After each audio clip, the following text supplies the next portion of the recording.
This is chapter number 5 mosquito and malaria. Page number आपका 29 पर है। कितना पर है? पेज नंबर 29 पर। ये जो बुक के जो क्वेश्चन आंसर्स हैं इनसाइड द बुक, पहला क्वेश्चन है कि मलेरिया जो डायग्नोस कैसे होता है। तो इसको पहले एक बार बता चुके हैं। आपका सबसे पहले ब्लड सैंपल ले जाएगा। क्या ले जाएगा? Blood sample.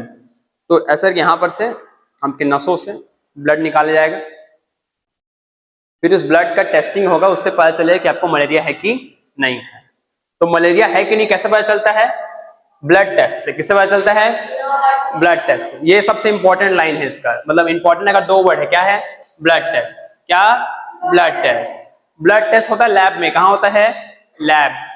लैबोरेटरी को शॉर्टकट में लैब बोलते हैं। क्या बोलते हैं? लैब। अब भूल जाओगे तो हॉस्पिटल लिख देना, हॉस्पिटल तो याद ही रहेगा। तो ये इसका सबसे इंपॉर्टेंट क्या है? Blood test. मलेरिया है कि नहीं कैसे पता चलेगा? Blood test. आगे, test to diagnose malaria in our area is done in laboratories both in government and private hospitals. Malaria का डायग्नोस यानी मलेरिया का पता कैसे चलता है? तो ये दोनों जगह पर होता है। सरकारी अस्पताल में भी होता है और प्राइवेट अस्पताल। हॉस्पिटल को हिंदी में अस्पताल कहते हैं। क्या कहते हैं? अस्पताल। तो ये भी इजी है। कहां कहां होता है? पैथोलॉजी लैबोरेटरीज, सरकारी हॉस्पिटल में भी, प्राइवेट हॉस्पिटल में भी। समझ आया? दोनों जगह होता है। Coming to the next question, mosquito को मारने के लिए, मस्कीटो को मारने के लिए स्प्रिंकलर यानी होता है छिड़कना। वो देखो स्पेयर में छिड़कते हैं खेतों वगैरह में। तो मस्कीटो को मारने के लिए यूज करते हैं डीटीटी। क्या यूज करते हैं? डीटीटी। डीडीटी। तो छिड़का क्या जाता है? DDT is sprinkler regularly in our area. DDT का छिड़काव किया जाता है। क्या किया जाता है? छिड़काव। स्प्रिंकलर नहीं होता छिड़कना। क्या होता है? छिड़कना। क्या होता है? छिड़कना। डीडीटी किसका छिड़काव किया जाता है? डीडीटी। आगे, in our area mosquito are mostly found in winter and rainy season. मच्छर कब आता है? विंटर यानी कि ठंड के मौसम में और बरसात के में। मोस्टली बोला है, मोस्टली। हालांकि हमारे एरिया में तो 12 महीने रहता है मच्छर। रहता कि नहीं रहता? लेकिन सबसे ज्यादा विंटर में और रेनी सीजन में रहता है। कब कब रहता है? विंटर में और रेनी सीजन। विंटर और रेनी सीजन में। देन नेक्स्ट क्वेश्चन है, in which places mosquito are found in plenty.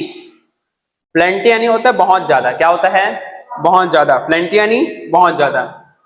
तो ड्रेन्स और गटर, नाली में, गटर में सबसे ज्यादा मच्छर रहता है। अगर उसमें वो आता है ना एक तो बैडमिंटन जैसा मारने वाला इलेक्ट्रिक वाला आता है ना, उसमें देखो ऐसा चला दो तो पूरा आवाज आ जाएगा, चट चट चट चट एकदम ना। तो ड्रेन्स, नाली, गटर में सबसे ज्यादा मच्छर होता है।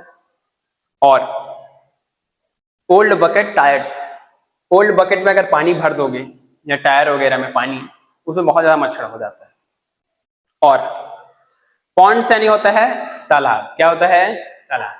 तालाब के किनारे भी बहुत ज्यादा मच्छर होता है। कभी गए हो शाम को तालाब के पास? शाम को जाके देखना है, रहता मच्छर। फिर वेट एरिया। वेट यानी होता है गीला। क्या होता है? तो गीले इलाकों में मच्छर बहुत ज्यादा होते हैं। कौन से इलाकों में? गीले इलाकों में। Near garbage area. गार्बेज यानी होता है कूड़ा। क्या होता है? गार्बेज यानी कचरा। जहां पर कचरा होगा उसके आसपास ही मच्छर होगा। ठीक है, गार्बेज यानी कूड़ा। तो यहां पर 2-3 वर्ड है, उसको आप लिख लीजिए। गार्बेज यानी कूड़ा। कूड़ा समझते हो? कचरा। गार्बेज यानी कूड़ा। इसको लिख लो, गार्बेज यानी कूड़ा। क्या होता है? गार्बेज यानी कूड़ा। कूड़ा यानी कचरा। कूड़ा या कचरा। ड्रेन यानी नाली। ड्रेन यानी नाली। क्या होता है? नाली। ड्रेन यानी नाली। और कोई डिफिकल्ट वर्ड? और कोई डिफिकल्ट वर्ड नहीं है। स्प्रिंकलर यानी स्प्रिंकल यानी छिड़कना। क्या होता है? छिड़कना। ठीक है, this are the difficult word, उसको आप लोग याद कर सकते हैं।